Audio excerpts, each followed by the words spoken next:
I'm going to record this. It is the 27th of June, 2020, and it is a Saturday morning, and this should be, from what I'm gathering from the forces that be, this should be our last go-around on the phone next Saturday. By next Saturday, we should have a Zoom format, but what we're going to do is after we're done, possibly in lieu of questions and answers or in addition to, we'll play it by ear, we're going to have this morning a short business meeting, and Pam and Maria and I think Nancy or whomever, they're going to sort of tell you what's going on because they're more in tune with things than I. We have been studying Chapter 2, There is a Solution. And just as a matter of review, before we get to our current place, by the way, is going to be on page 22. And on page 22, there is a paragraph that starts with, why does he behave like this? And that's where we're going to be. But let's not land there yet. Let's kind of back up just a little bit. And we have Chapter 2, There is a Solution. And I know that I've talked about this before, but for the sake of its importance, for the sake of the vital nature of this, I want to just remind you that there is a solution is very, very important. If you listen to the morning Big Book Studies on A Vision for You, we're going to begin with, we began with the title page. We began with, we're going to start going to the preface. We're going to talk about the fact of a lot of history. We're going to talk about the fact that for centuries there was no solution. And people tried religion, and I'm not knocking religion. I'm not casting any negative aspersion on religion. I am absolutely not doing that. It has its place, and it's wonderful, and it even says in the Big Book that we should admire those people who believe in God. We should admire those people because they have something, and that's fine, and I agree with that. But in terms of a relief, notice I didn't say cure, as a relief to alcoholism, as a relief to our compulsive overeating or any other addiction, they are not effective. It's just not effective. And so for centuries, there were people who would go around from town to town peddling snake oil. Now, what is snake oil? Snake oil is just when we talk about medical quackery, it's something that just doesn't work. As a matter of fact, in a lot of cases, the potions that they would sell to people to quote-unquote cure alcoholism were nothing more than hooch, nothing more than bootleg whiskey. And it was just a scam. It was just a scam, and people would hypnotize alcoholics, or they would put incantations on them. What they did with Dr. Bob before he met Bill Wilson is they actually had a prayer meeting about Dr. Bob, and they prayed, and Bill Wilson finally came. But in terms of anything except a spiritual awakening or spiritual experience as the result of the steps, in terms of anything like that, nothing was effective. Just nothing was effective. So the fact that you have a title of a chapter, There is a Solution, is very encouraging, particularly more in 1939 than it is today, because some of us get very complacent.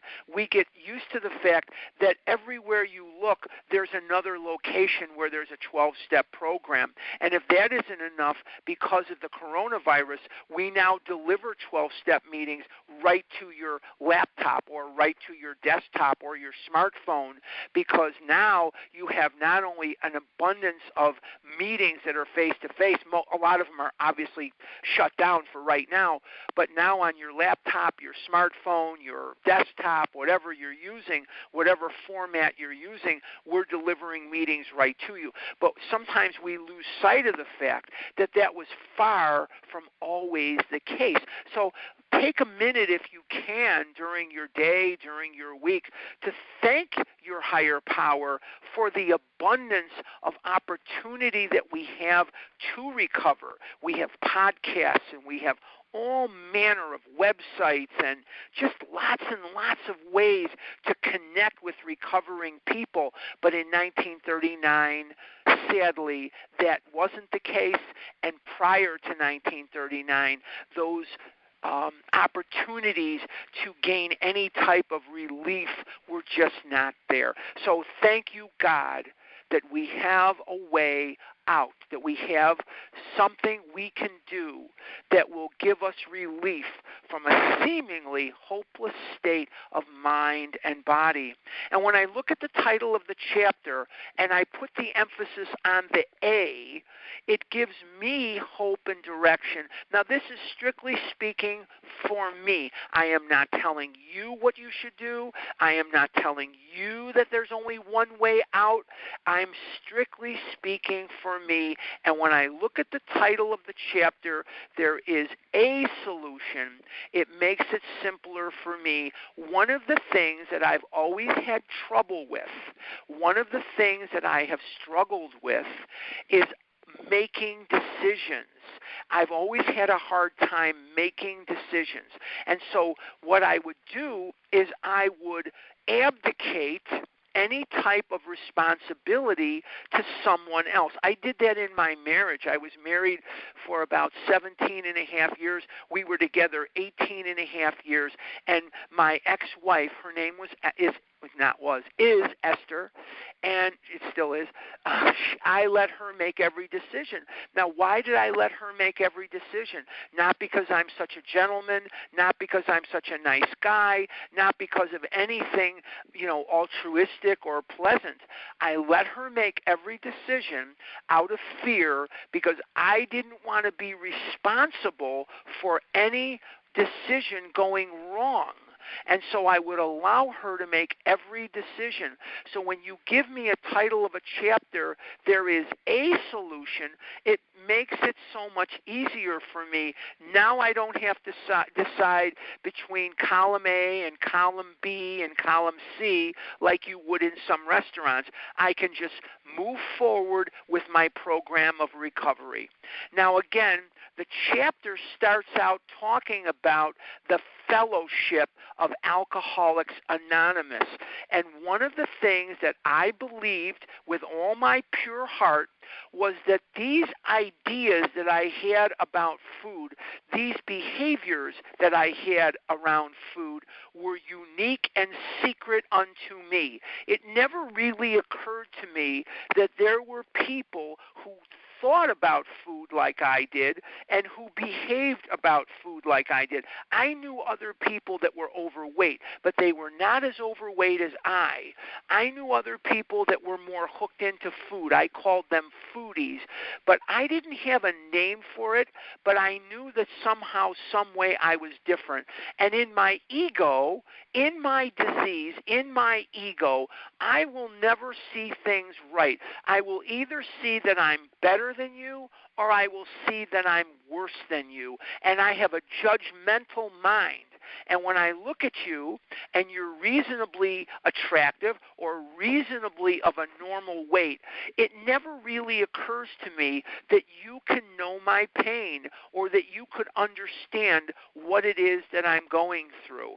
And the more I became able to lower that ego, to lower that insanity, and I started really listening to people. We used to have a lot of speaker meetings in Chicago. We had a lot of speaker meetings, and I told you the story. I'll tell you again very briefly. It was a Thursday night, probably 20 below zero if it was 1. It was freezing cold in Chicago, miserable day in Chicago. It was a Thursday night, and the speaker was Della F.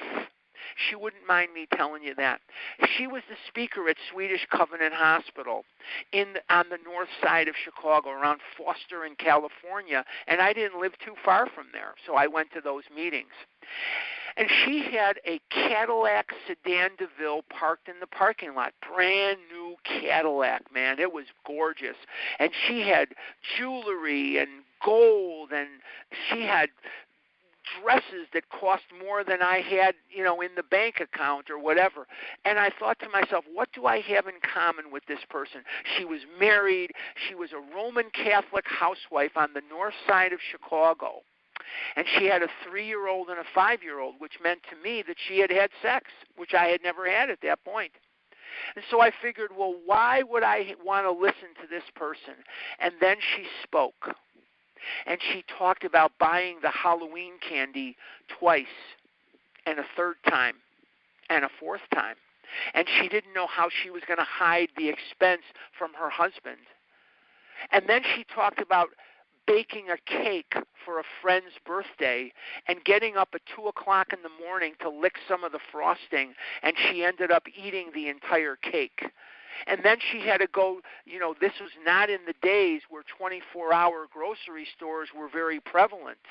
Today you sometimes assume that some of these grocery stores, at least in Arizona, and I know for a fact in Chicago, they're open 24 hours a day. Well, this was not the case, years and years ago in Chicago. Grocery stores didn't open like they do today.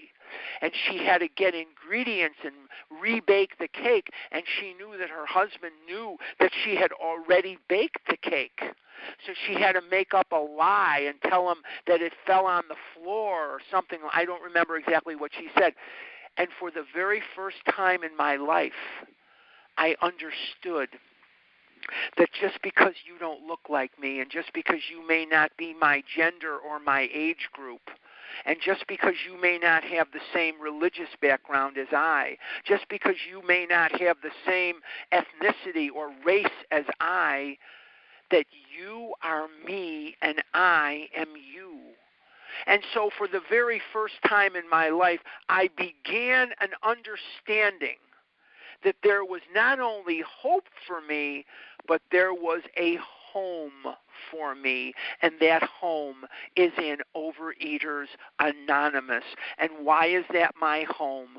Because there are people on this line this morning, or if you're listening to this on a podcast, there are people like you, if you are a compulsive overeater, that speak and understand the language of the heart, and that I can come to you and I can speak my truth that I never could speak before. And I had nowhere to dump that truth because I didn't know how to express to somebody what I was really thinking or what I was really thinking, because all I got in return was rejection and abuse and excoriation and admonishment to become a stronger man, to become a young boy that had the willpower, that could push himself away from the table, that could eat half, that could just eat half. And I tried, and I couldn't eat half.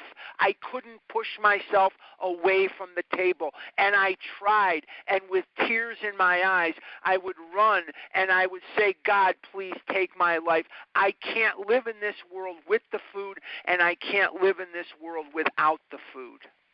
And by the time I was 7 and 8 years old, it was pounded into me that because I ate the way I ate, and because I was as fat as I was, and because I was who I was existentially incorrect, and I was unfit to live in this world, and I was unfit to draw air from the environment. And one day you gave me your hand to hold in a circle, and we said the serenity prayer together. And one day you reached out to me, not you personally, but you second person plural. You reached out to me, and in your disease or in your recovery, you gave me hope that there were other people like me and that I'm not as hopeless as I once thought I was. And maybe the fellowship never got anybody sober. I understand that. I go to great lengths to make that very clear. I cannot recover on fellowship alone. But what this chapter is telling me is that I need, want, desire, require that place to go where I can be understood, where I can understand and be understood. And by coming to me with your truth, it made me feel more human and less like dying. And one day, one very, very memorable day in my life, I started noticing something I had never noticed before, that I had gone to many hundreds and hundreds of meetings. But what happened, one day I noticed that God whispered on the one ember of my heart that was still not burned out. And when he whispered on that ember that was still unburnt in my heart, one day I was going to a meeting. It was in Chicago, and I wanted to live more than I wanted to die. And for the first time in my life, I became conscious of how much more I wanted to live than I wanted to die. And so the goals that I set for myself were not goals of failure and death and destruction, but the goals that I set for myself were of abundance. And the goals that I set for myself were goals that were worthy of life rather than worthy of death. And so it took not just a loving God, but the embodiment of God's language, the embodiment of God's message came through your mouth. And until I got that, I didn't want to live. When God can't come, he sends people, and often he sends you. And that's why it's vital for every one of us to embrace and appreciate and propagate the fellowship right along with the program of recovery, because there needs to be a conduit of the message of God, and that conduit is people like us.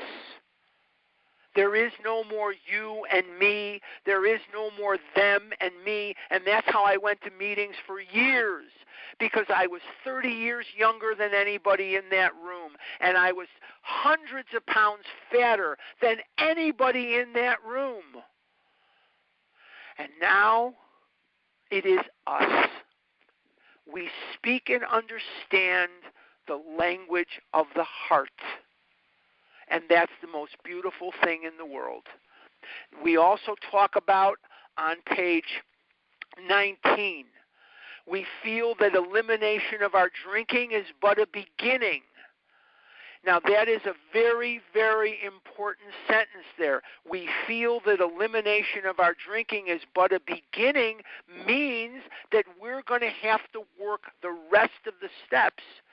In so many sects of OA, in so many meetings of OA, in so many dialects of OA, it is about step one, and they get stuck in the first half of the first step.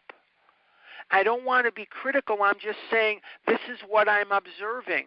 And so it says a much more, I'm on page 19 near the top, a much more important demonstration of our principles. What are the principles? The principles are the steps. Lies before us in our respective homes, occupations, and affairs. What does that mean? It means that we're going to have to work the steps in every area of our life. And as the disease vandalizes and putrefies and burns to the ground the other aspects of your life while it's making you overweight or underweight, those areas of our life, the personal relationships, the professional relationships, the maybe codependency or the Al-Anon issues, the self-esteem, the way we think about ourselves, the love addiction, all these various things that we may or may not suffer from as the disease of compulsive overeating vandalizes and putrefies and rots out these things in our life and makes them worse. Now we start to see after a while, not only is our weight becoming normalized, but so is every aspect of our life. That's why I can't say enough that God chose the word in the second step, sanity, rather than the word abstinence or sobriety. Because sobriety, and we're going to be talking about this a lot as time goes on, because this is something that a lot of sponsors just do not talk about. The word sanity raises the bar on what the recovery will do.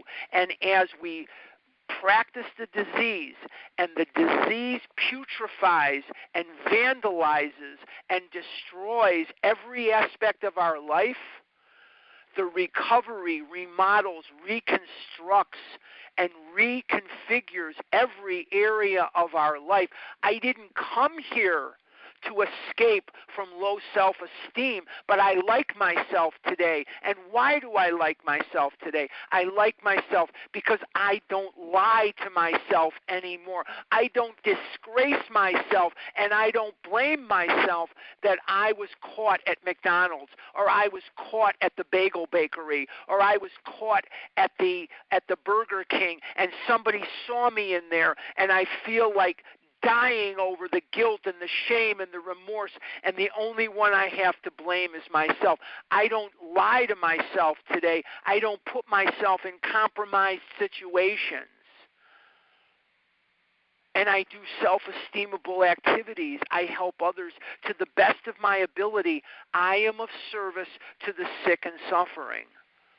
I do the best that I can. Sometimes people call me and they get upset with me because I can't answer their question or because they don't like the answer that I give them. I can live with that today. It doesn't destroy me. I can live with that today. And so my self-esteem, the way I deal with other people, my relationships, hopefully romantic, but in all my relationships today, I am better equipped to be who God wanted me to be. No longer am I a person who is afraid of his own shadow, cowering in the corner, hoping to guess right as to what you want me to be and what you want me to say and what you want me to know. I don't have to look in the mirror and see your face coming back at me. I can be who I am. I can look in the mirror and see me rather than look in the mirror and see you. And if you've been where I am with your insanity of wanting to please people, you know exactly what I'm talking about. These things, that's why these things are being reconstructed. The steps are divided into 4 sections. Admission is step 1. Submission is 2 through 7. Restitution is 8 and 9. And reconstruction is 10, 11, and 12. That's admission, step 1, admission. Submission is 2 through 7. Restitution is 8 and 9. And reconstruction is 10, 11, and 12. In 10, we continue. In 11, we improve. And in 12, we practice. And as I do these things, I am more self-assured in a non-egotistical, crazy way. I can be myself and like myself without unbelievable insanity going through, elevating me in my mind to a place above you. No, what I have become is what I never wanted to be, and I love it, and that is I've become another bozo on the bus. I wanted to be better than you. I wanted to be worse than you so I could manipulate you into taking care of me. Now I can be one of you, and I do not have to be elevated or denigrated. I can be another bozo on the bus. And being among you is the greatest honor that any human being can have bestowed upon them. Who am I wanting to be with?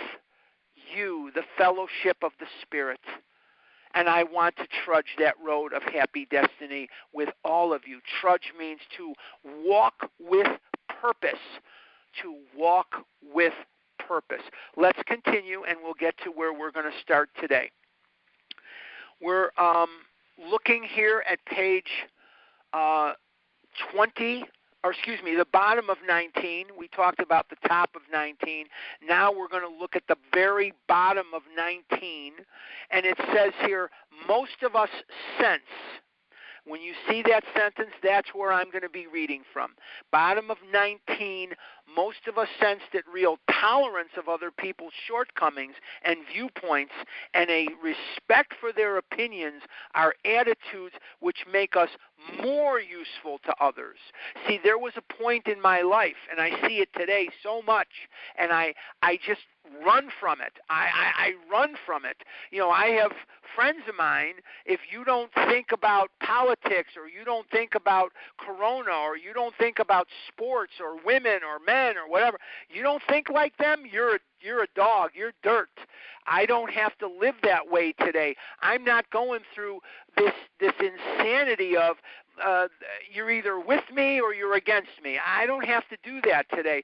So what it says here, more useful to others, thank God. I sponsor people, and I know people in program. I am completely diverse from those people on any issue you could imagine. But on one thing we are agreed, that we want to recover from a seemingly hopeless state of mind and body, and that's all that counts. And that's why within the body of this, our Big Book study, or any of our meetings, we do not discuss outside issues.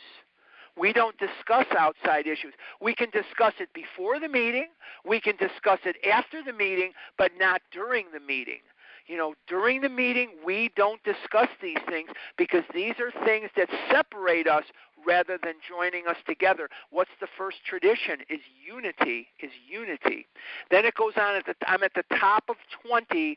Our very lives as ex-problem drinkers depend upon our constant thought of others and how we may help meet their needs. Not in a sick way, not in an Al-Anonic way, not in a codependent way, in a healthy way. And what's the difference? What's the difference between helpful and sick? The word comes down to one word. It comes down to results. If I am looking to get a result from you, hang on, I got to take a Bissell Wasser here. Hold on. It's not only very hot here, but the humidity is minuscule, and that's why I drink about a gallon of water a day, and it's just hard to talk without taking a sip once in a while. Okay, where was I going? Oh, it's very hard to think that we are going to have a fellowship where we have such diverse ideas. But the secret is we don't discuss them. We do not discuss them. And what is the difference between healthy helping and unhealthy helping? It boils down to results. If I am looking to help you because I want you to like me, if I am looking to help you because I want you to be a White Sox fan or a Cubs fan or a Bears fan, whatever that may be, or I want you to like red, that is sick. I'm going to help you. I don't care what you like. I don't care what you don't like. It's of no consequence to me. It means nothing. I'm not here to get a result from you. Even when we start to talk about step 9, which isn't going to be for a while, when we talk about step 9, remember always we are there to sweep our snow from the sidewalk. We are not there to get the person to be friends with us, or we're not there to get the person to like us or to do anything. So the one word that separates healthy giving from unhealthy giving is the word results. Or you can also if you don't like the word results, you can use the word intention. What is your intention here? If your intention is to be helpful, I actually like intention maybe better. What is your intention here? Is it to get the person to do something or think something? If it is, that's sick. Or is it to be truly helpful with no expectation of what the person does or thinks? That's the healthy giving that we're looking for. Okay, let's go to our reading today, Let's go to page 22. Why does he behave like this? That's where we're going to begin today. Why does he behave like this? If hundreds of experiences have shown him that one drink means another debacle, with all its attendant suffering and humiliation, why is it he takes that one drink? I'm going to answer the question, even though the book doesn't really call for me to answer the question. When I look at my own behavior, I don't have to look at you, but I want to cover something just for a second here. I'm going to be speaking from the standpoint of a compulsive overeater who has lived in extreme morbid obesity. But I want to be very clear here, and I think it's important that I be clear. There are people in Overeaters Anonymous, and Overeaters Anonymous tried to shove them out in the early 80s, that do not and will not ever, no matter what they do or don't do, they will never experience the disease from my vantage point. They will never achieve isn't the right word, they will never experience extreme morbid obesity. They get the same effect. Remember Dr. Silkworth talked about the effect. What is the effect? The effect is the sense of ease and comfort that comes instantly by taking a few drinks which we see others taking with impunity. That effect is that sense of ease and comfort. That's what we're really looking for. I'm not looking for Chips Ahoy cookies. I'm not looking for Kit Kat bars. I'm looking for the effect that I know those foods will give me. I want to be very clear on that. But there are people who get that effect by starving themselves. They get that effect by starving themselves, and they are called anorexics. Are they any different from me? No. They obsess about food like I do. They obsess about not eating food the way I obsess about eating food. And I've used this phrase before. I will use it again. It's the only thing I could tell you. I have a couple of friends of mine. One lives in Colorado. One lives in California.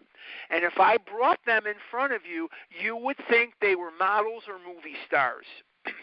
You would think, what does this person know about the hell that I'm going through? Let me assure you that between these two people and millions like them that appear normal, they are dumpster diving, back alley, gutter, compulsive overeaters of the most horrible variety. We have people that are anorexic. Along with anorexia or separate from anorexia, we have people in the program that are bulimics. And bulimia comes in several different forms. One form of bulimia, the most common form of bulimia, is regurgitation.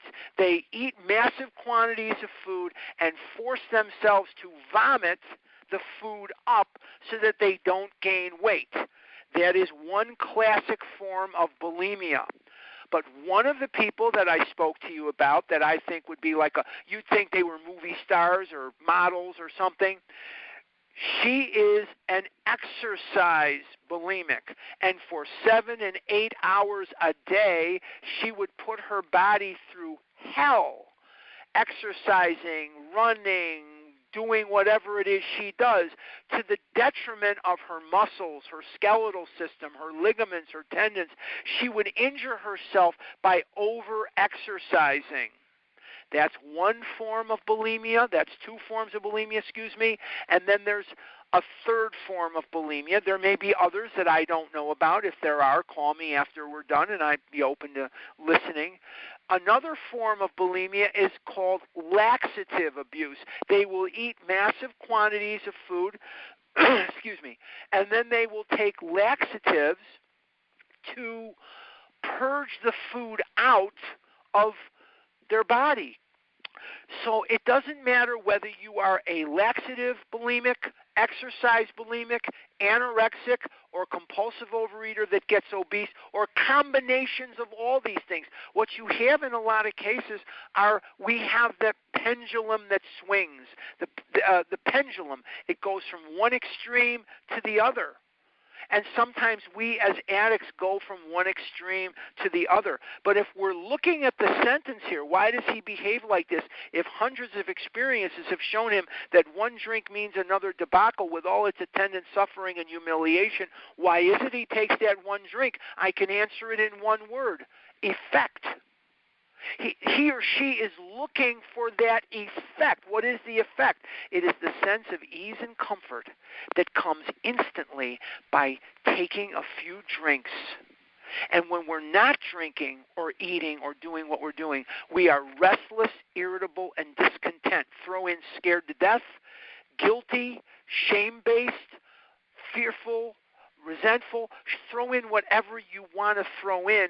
And as those emotions start to build up within us, eating becomes a step up from where we are. Now, I don't mind covering this again, and I want you to really look at this. Food was never the problem. Food was the solution to the problem. Let me say that again for those of you who may be new. Those of you who have heard me a bunch of times, you could deliver. If I got sick, you could do this in your sleep. Food is the solution to the problem. What is the problem? The problem is the buildup of guilt and shame and fear and sometimes happiness. And we have this buildup of emotions, and we can't handle it. And the brain gets a signal that says, we're in pain down here. We're guilt-ridden. We're shame-based. We're fearful. We're angry. We're self-righteous. Or we're happy. Many of us have eaten railroad cars full of Chips Ahoy cookies because things went well for us too, didn't we? We didn't just eat when things were bad. No, it's not quite that simple. We eat to celebrate too. Screw it, I'm going to eat. Screw it, I'm going to eat whatever. It's not on my food plan, but the hell with it, I'm going to eat it anyway because things went well for me. You've all done that. See, if food was the problem, diets would work. If food was the problem, hospitals would turn out winners, and they don't. If food was the problem, then bariatric surgery would solve all the problems, and they don't. I'm not knocking bariatric surgery. I'm not knocking hospitals. I'm not knocking diets. But for people like us, they are not normally a solution. Now, persons who have had the bariatric surgery sometimes lose quite a bit of weight. But as of right now, there's nothing that bariatric surgeon can do for your brain, so you end up back in Overeaters Anonymous because you can't handle the pain of not eating. And so food became the solution to the problem. It was never the problem, it was the solution to the problem. Well, what happens if I can't eat because of the allergy? That allergy is that unnatural physical allergy, an adverse abnormal reaction to the food, beverage, or substance. If I can't eat because of the allergy and I can't keep from eating because of the twist of the mind, then I'm powerless over food. You see, if I didn't have the physical allergy, I would carry around, like, have you ever seen Batman with his utility belt and he's got the bat thing in there, whatever it is, it's bat cane, bat car, bat whatever it is, doesn't matter. I would carry around bat M&Ms in my pocket, preferably those with peanuts, because the other ones, I'm sure these are not Jewish people buying these things, but I'm sure that the Jewish people are buying the ones with peanuts because it's so much better. Anyway, it doesn't matter. But the bottom line is this. I would carry around a bunch of M&Ms in my pocket because they're easy, they're small, and when I was feeling a little shamed, or I was feeling guilty, or I was feeling happy, or I was feeling angry or jealous, I would pop an M&M in my mouth and I'd be fine. But the physical allergy makes that impossible. So let's consolidate this for the sake of time. I know that you know that we go very slow here, but I want to answer this. So I'm going to take the time to answer this question because I think it deserves an answer. Without that physical allergy, food would be great. It would be fantastic, but I have the allergy. So if I can't eat because of the allergy and I can't keep from eating because of the twist of the mind, I'm powerless over food. So it begs the question, what is a fella to do? I am going to bring the necessary power, because it says in the big book, lack of power is my dilemma. Lack of power was our dilemma, it says. And so what I'm going to do is I'm going to bring the necessary power into the equation. And the actions that are required to do that are called recovery. And that's what this is all about, Charlie Brown. This is about bringing the necessary power into the equation, and I choose to call that necessary power God. You can call it whatever you want. Ocean, river, mountain, stream, doorknob. You don't want to have a God that's a deity, religious deity, group of drunks, gift of desperation, whatever. So why does he take that drink? Because he is looking for a way out of how he or she feels when they're not eating. And that's basically the answer. I know that the answer that I gave is very long, and please forgive me, but basically you can't really understand the answer without the other explanation, in my view. Why does he take that drink when his whole life has been destroyed by alcohol? He takes it because he doesn't like the way he feels when he's not doing that. And the mental blank spot, the mental twist, and the physical allergy conspire to kill us. That's why. Let's continue. Why can't he stay on the water wagon? What has become of the common sense and willpower that he still sometimes displays with respect to other matters? Many of you are very successful at what you do. I know for a fact that there's people on this line right now that have enjoyed great success. I know of at least several lawyers that are on the phone right now. I know of at least several housewives raising young children that are on the line right now. I know of some people that have other professions, from real estate to God knows what, social worker, to God knows what, teachers. But there's one thing you can't do. You can't control the amount you eat once you get started, and you can't keep from eating now that you want to. That's two things, sorry. There's two things you can't do. You can't control the amount of M&Ms that you'll eat once you start eating them, and you can't keep from eating them now that you want to. You cannot do it. Perhaps there will never be a full answer to these questions. Opinions vary considerably as to why the alcoholic reacts differently from normal people. We are not sure why. Once a certain point is reached, little can be done for him. We cannot answer the riddle. We will react differently from other people because we have a body and a mind that are different from other people. And one of the trap doors that many of us fall into is we are given to compare ourselves to other people. That gets reinforced by our parents. We are reinforced to compare ourselves to others when our moms say, why can't you be more like Sally? Why can't you be more like Mary? Why can't you be more like Fred? Why can't you be more like Jim? And so we learn to compare ourselves to other people, and when we do so, we will never come out okay. Because comparison is always done when we're feeling bad. Notice how when we're feeling really good, we're feeling accomplished, we're feeling like we're in recovery, we are not so very given to compare ourselves, but we seem to do it when times are very bad. And I hear the language of the people that call me all the time, and when I hear the people that are in the disease, they're always comparing themselves. I heard Joe on the line, or I heard Yitzchak Rabinowitz on the line, and I heard Shlomi Chaim on the line, and I want what they have. Well, do what they do. You want what they have? Do what they do. Yeah, but they don't have kids. Well, they may have other problems. They may have other situations that you may not be aware of. Nobody gets out of this without some problems. You know, there's only one group of people on earth that have no problems.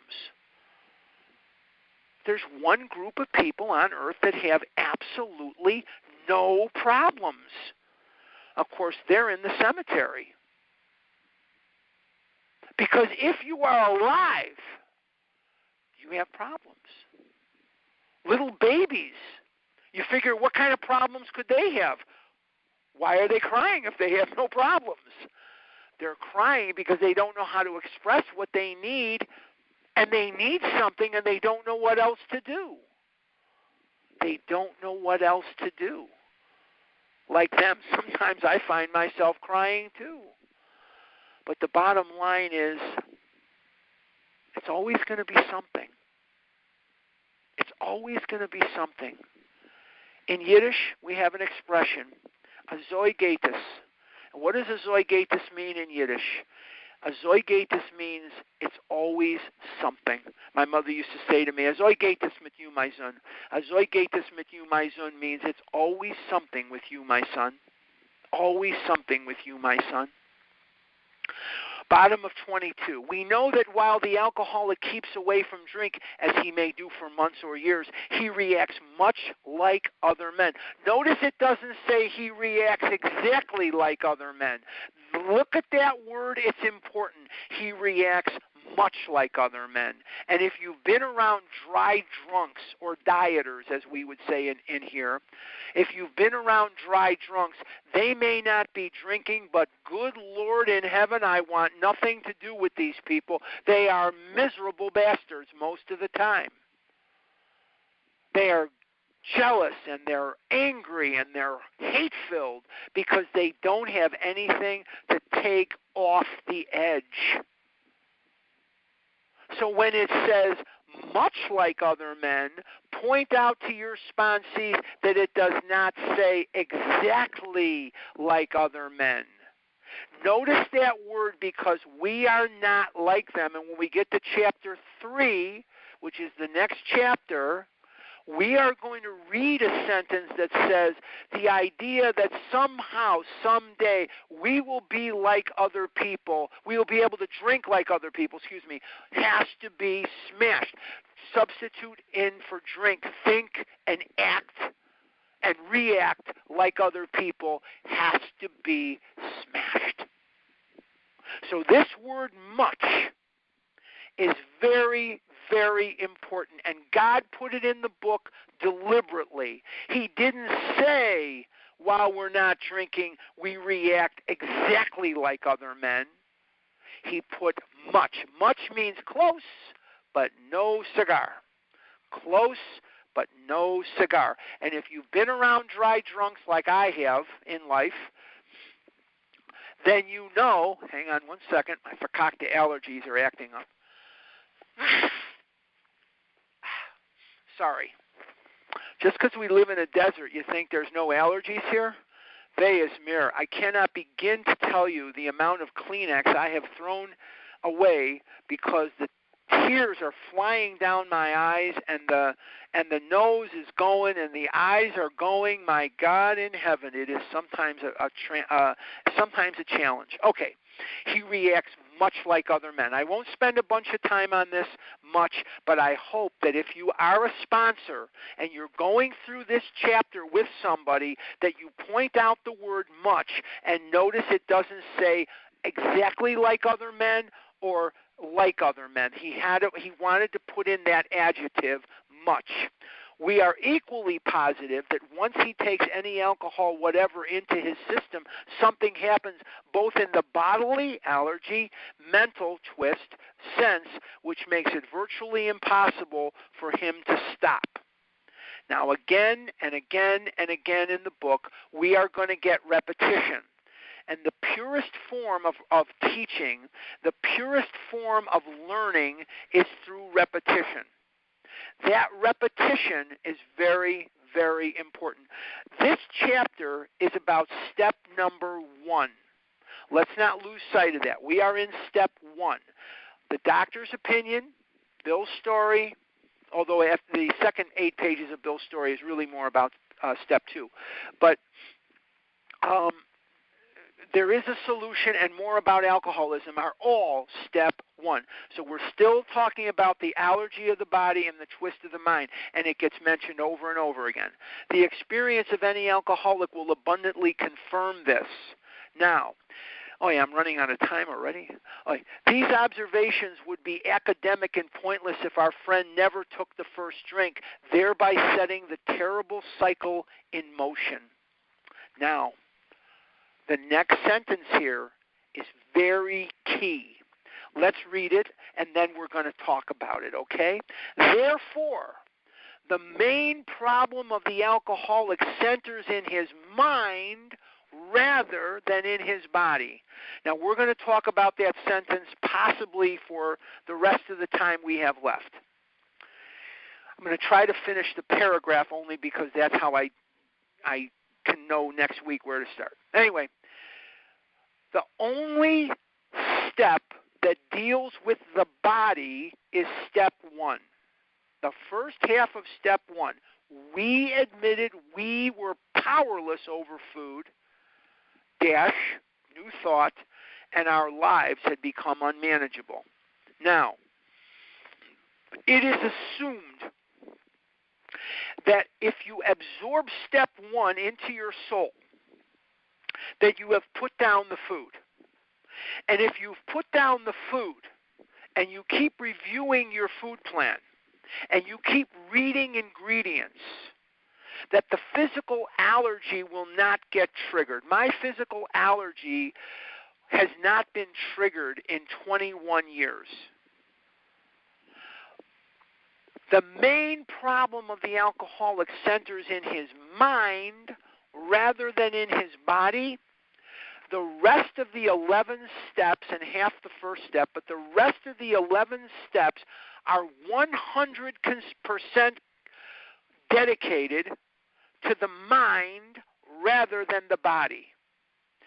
Once the body is treated by a cessation of ingestment, a stopping of the ingesting of these foods and these chemicals. Now, I just told you that my physical allergy hasn't been triggered, but here's what I learned, because sometimes it gets me crazy. Years ago, I started coming under the category, and again, I'm talking about me, I am not talking about you, okay? So I'm not telling you what you need to do here. I'm just commenting on me and my life, because that's the only life I've ever lived is mine. I went to the cardiologist. I have a condition called AFib. What is AFib? It's atrial fibrillation of the heart. Your heart beats like a drum. Boom, boom, boom, boom, boom. Mine beats like a bongo. The electrical system leading to my heart has been destroyed. One of the things that destroyed it, the most damaging thing that destroyed it, was the massive weight gain and the massive weight loss that I've experienced. Another thing that triggered it for me, I do not want you to come back to me and say these things work for me. God bless you. You don't have to notify me of it. I'm talking about me. Is in artificial sweeteners, cyclamates, Sweet and Low. I can't think of the rest of them because I'm on the phone. Stevia, and the chemicals that they put in the food. Because when it says sugar-free, you know that they're going to put in stuff in there. You know, what do we say? There's a chemistry set in every serving. Okay. These chemicals that they put in the artificial sweeteners destroyed the electrical system of my heart. Please do not call me later and say you can drink these things or eat these things and you're fine with them. I'm not talking about you. I'm talking about me. These artificial sweeteners were a destructive force in my life, and I did not know it. Once the cardiologist mandated that I cease and desist on them immediately, for some reason, and I think I know, but it's an outside issue, so I'm not going to bring it in here, my desire to compulsively overeat diminished greatly. My desire for even the food that's on my food plan, I became more neutral about it. I became more benign to the idea of food. I hope I'm making sense. And once again, I'm not here to tell you what to do. I'm not here to comment on what you do. It's not a right or wrong thing. I'm talking about me. For me, these artificial sweeteners, unbeknownst to me, were triggering a desire for more food. They were triggering an unnatural affinity to think about food and to eat food that is not on my food plan. And when I stopped them, it helped me tremendously. Please don't yell at me later. These things work for you. God bless you. I'm just talking about me. Okay, now, therefore, the main problem of the alcoholic centers in his mind rather than in his body. What we're going to do here is we're going to affect a spiritual awakening as the result of the steps. And in affecting a spiritual awakening as the result of the steps, the guilt, the shame, the remorse, the fear, the resentment, the happiness, the jealousies, all of those emotions will become abated, and they will diminish to the point where they will not trigger a binge. They will not raise to the level of what I call the red line. And what is the red line? It's that line where they cross, where your brain will insist that you eat because eating will become a step up. None of the other steps are dealing with the body. None of the other steps are dealing with an ego reduction.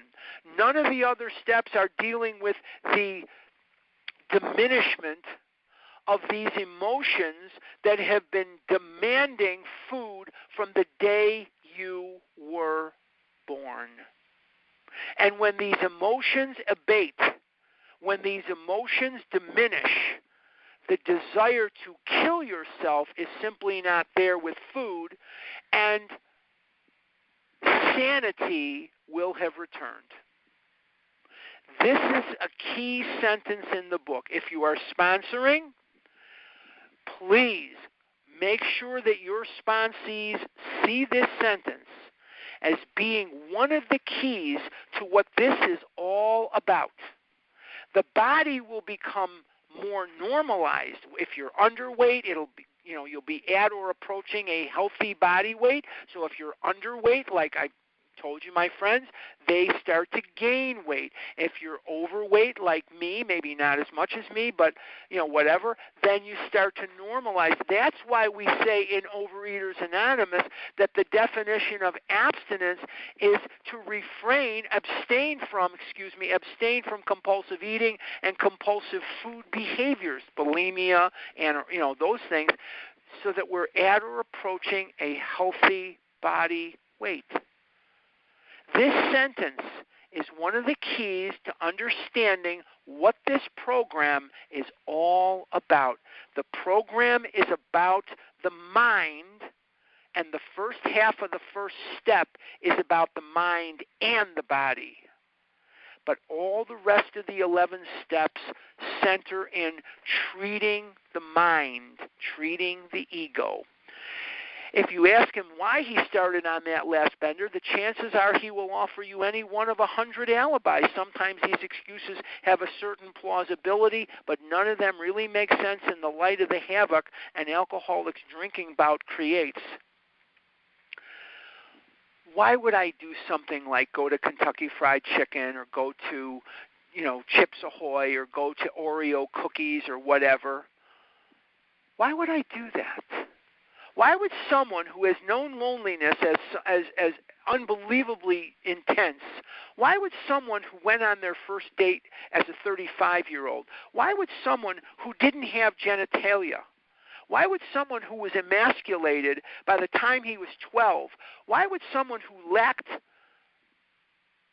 that, why would someone who has been as beat up as me go right into a grocery store and come out with bags and bags of Doritos and bags of ice cream and cookies and God knows what? Why? Because I can't bear the pain of not eating unless I am in recovery. The pain of not eating is too much for me to bear. The emotions are too much for me to bear. They are too much, and eating becomes a step up from where I am.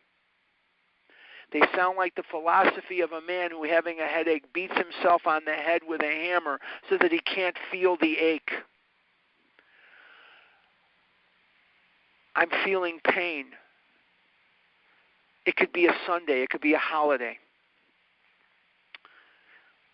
I'm alone. All of my friends are married. All my friends are married. They have children. They have grandchildren. If I compare myself to them, I will kill myself. I have one child. She's 25 years old. She'll be 26 in December. She hasn't spoken to me in 10 years.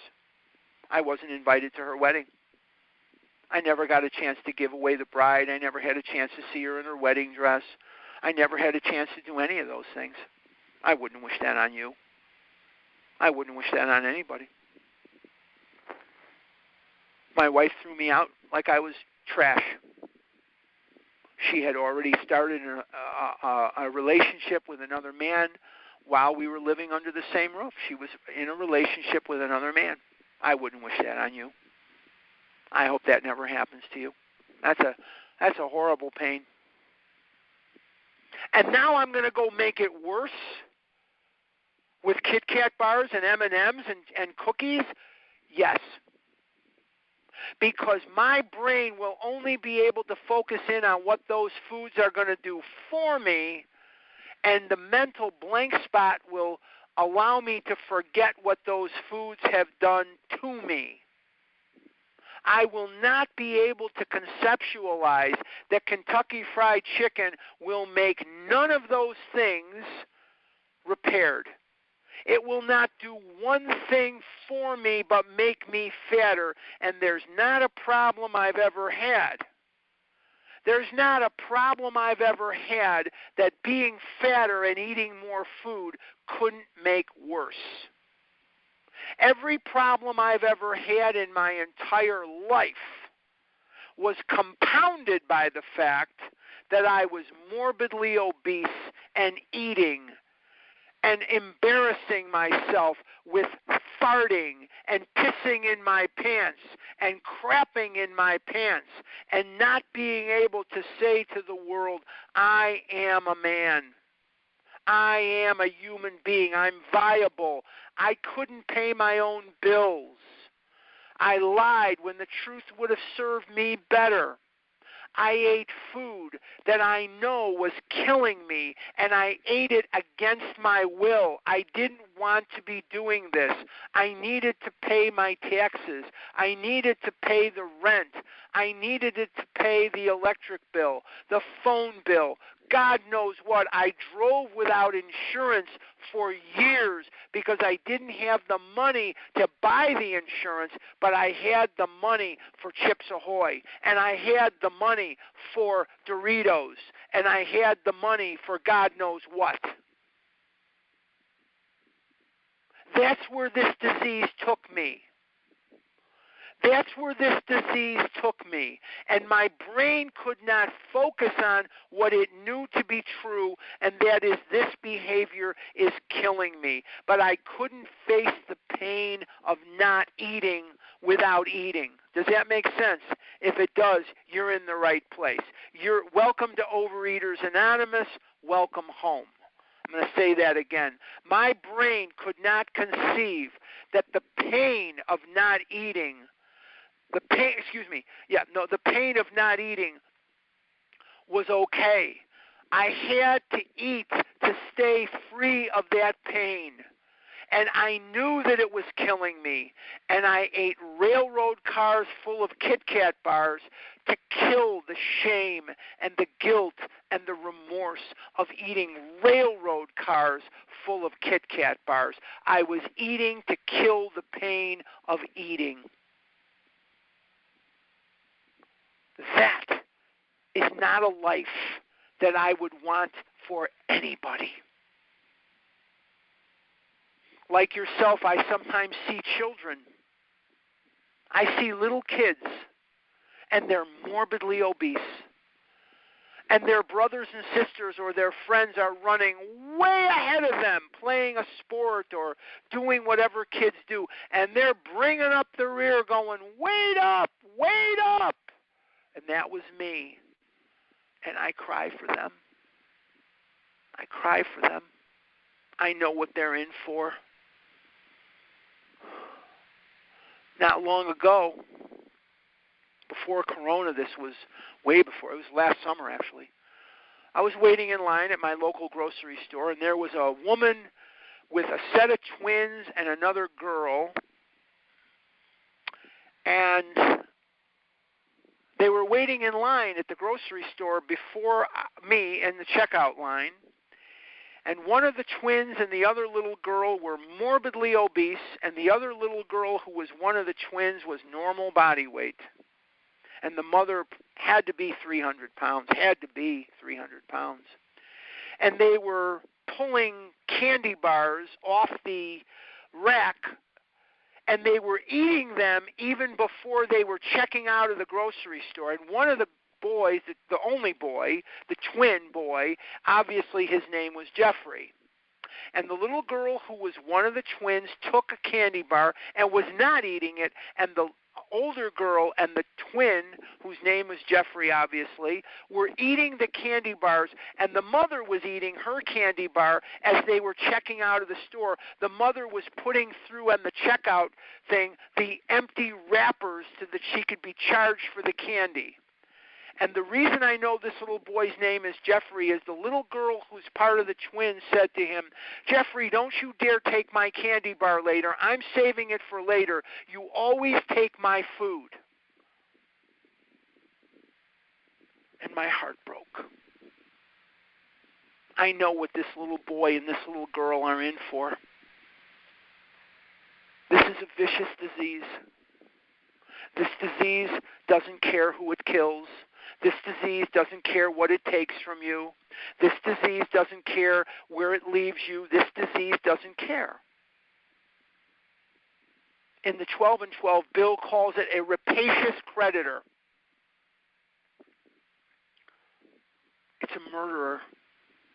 It's a terrorist. It's an unflinching serial killer. But it doesn't even have the decency to take you out. It tortures you and drives you into a state of loneliness and desperation, and it drives you into a place of disparity long before it takes you. And it will destroy those around you. And it will drag you down and beat you down in the most unmerciful way. Continuing with the paragraph, if you draw this fallacious reasoning to the attention of an alcoholic, he'll laugh it off or become irritated and refuse to talk.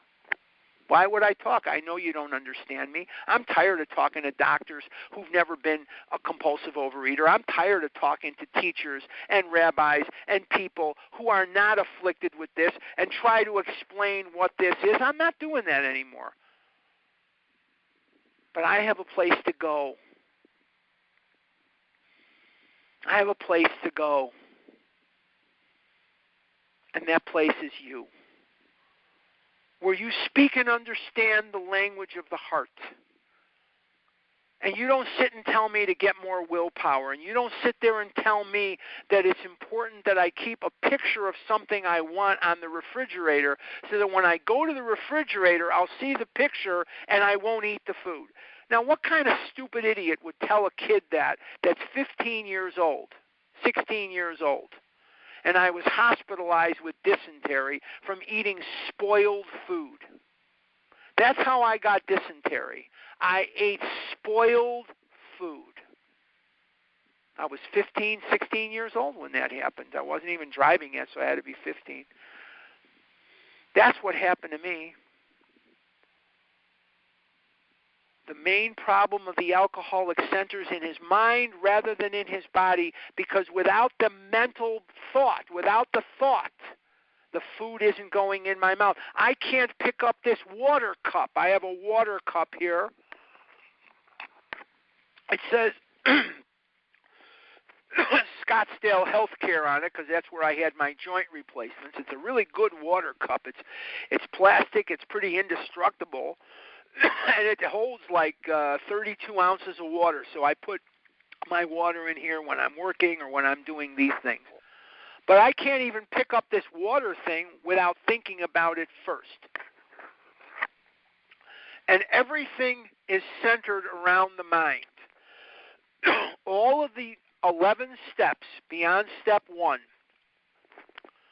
are unconcerned with the physical allergy. It is assumed that you are clean and sober.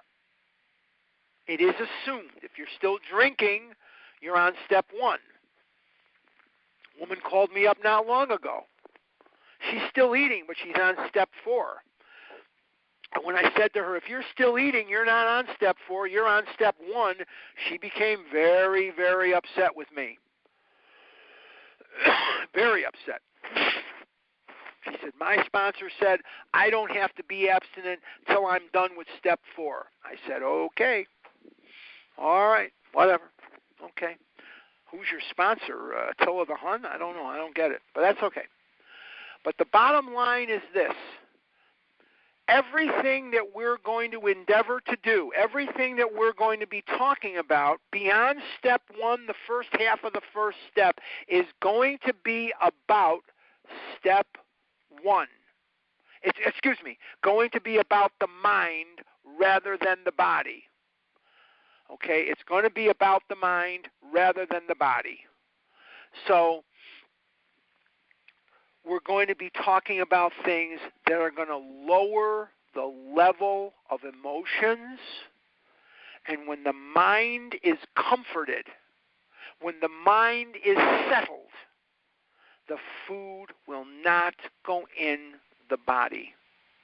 The body never initiates the first mouthful. Notice I don't use the word bite. Bite's too dainty for me. I say mouthful, because I've eaten such amazing amounts of food in a mouthful that I practically choke to death. The bottom line is we're going to think about, we're going to do whatever we need to do to quiet the mind.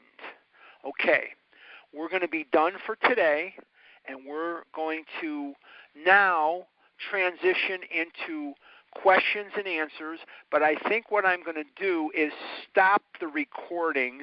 Yes, I'm going to stop the recording, and I haven't opened it up for you to unmute yourself yet. I'm going to stop the recording. How do I do that? Oh, star